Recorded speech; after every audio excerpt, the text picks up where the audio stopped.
Good evening, I'm Ty Masterson. Welcome back to the Senate Chamber here in our beautiful Kansas state capitol, where recently I was deeply humbled to be re-elected unanimously as Senate President. I am grateful for the opportunity to deliver the Republican response to Governor Kelly's State of the State address.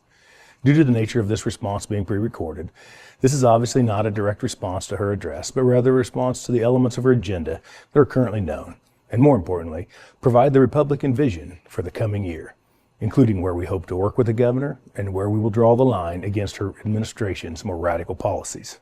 It's worth noting that by the end of her term, Governor Kelly will have been governor for the entirety of my time as Senate President. While we've certainly had our differences, I've been pleased with our ability to work together across an array of issues. While the controversial differences certainly garner the most headlines, the vast majority of our work is bipartisan in nature, and that's a good thing. I hope in good faith that the spirit of working together can continue during her final 2 years as governor. I also want to thank you, the Kansas people, for not only re-electing, but expanding the conservative voices in the legislature, from Sherman County to Johnson County, from Manhattan to Leavenworth. You delivered change. Combined with President Trump's historic win nationwide, including a 16-point victory here in Kansas, your message was delivered loud and clear. You expect us to put Kansans first, control the overreach of government, and keep our promises, and that is exactly what we intend to do. That must begin with property tax relief and reform. Property taxes can drive our seniors from their homes and prevent younger Kansans from enjoying the dream of home ownership. For too long, it's just been a political talking point. We must act. In the Senate, we will again work on a constitutional amendment to put a lid on the outrageous processes that drive tax hikes and pursue reform to bring more accountability to a broken system. Unfortunately, the governor has at this point pledged to block property tax relief in 2025.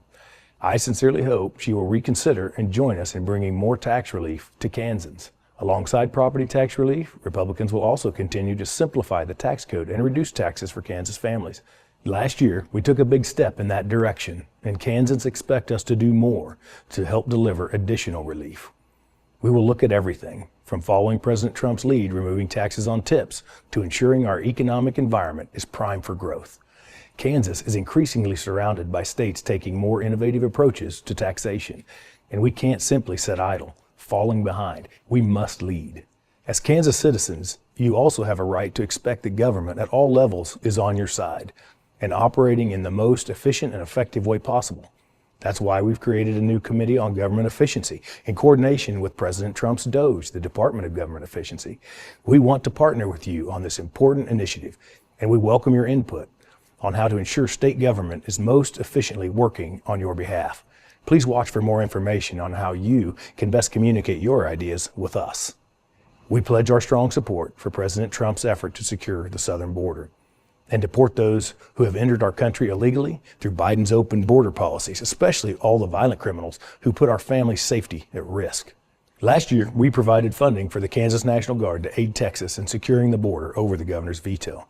But as chief executive, she failed to act. We call on her to change course and work alongside President Trump to stop illegal immigration.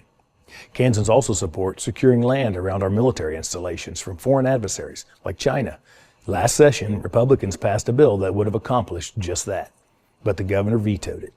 We will again take action and send her a new bill. I call on the governor to side with the people of Kansas and secure our land. President Trump's agenda to empower parents to be more involved in their children's education should be an issue that garners support across the aisle. It is time we recognize that our children and their educational futures should not be held back by their zip code.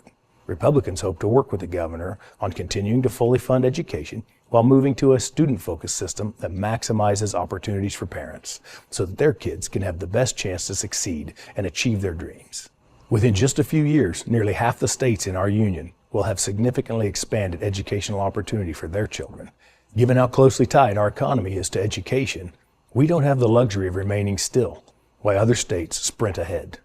Republicans support making our nation and our state healthy again.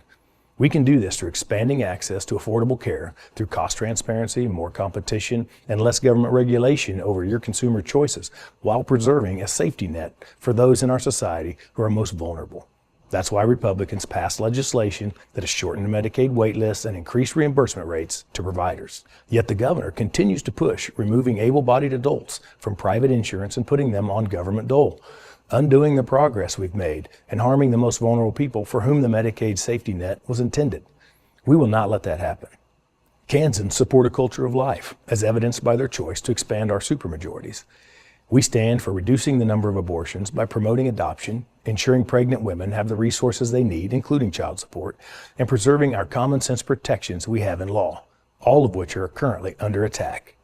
In stark contrast, the governor's party remains devoted to taxpayer-funded abortion on demand, and with the Supreme Court's help, allowing the most inhumane procedures up to the moment of birth. We will continue to fight this moral battle and will always do what is right for women and their unborn children. Finally, we will not allow the extreme trans agenda to impact our kids.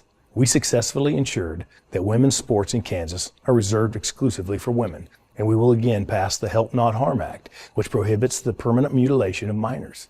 Unfortunately, the governor sided with the radical left on this topic and vetoed the bill, which we were not able to override by just 2 votes. You fixed that problem in this last election. We will not give up until this common sense protection is enacted into law. As Republicans, we are committed to putting you, our fellow Kansans, first. We continue to extend our hand of cooperation to the governor and begin the session in high hopes that she will join us in that effort. Ultimately, you can expect us to deliver results and help secure a brighter future for all Kansans. That is what we will do. May God bless you, your families, and may God bless this great state of Kansas. Thank you for listening.